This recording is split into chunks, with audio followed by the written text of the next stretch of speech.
इगतपुरीतील एका नामांकित रिसॉर्टवर सीबीआयने मोठी कारवाई करून अवैध कॉल सेंटर रॅकेटचा पर्दाफाश केला आहे।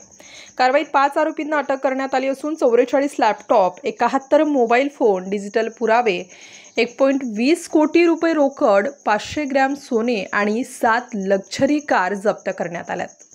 या कॉल सेंटर मार्फत अमेरिका, कॅनडा आणि अन्य परदेशी नागरिकांची Amazon सपोर्ट सर्व्हिसच्या नावाखाली गिफ्ट कार्ड व क्रिप्टोकरन्सीद्वारे फसवणूक केली जात होती।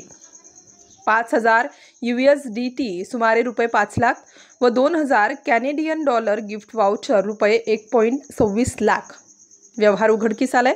कारवाई दरम्यान 60 पेक्षा अधिक ऑपरेटर काम तिथे करत होते, तर 62 कर्मचारी फसवणुकीच्या वेळी लाईव्ह पकडले गेले।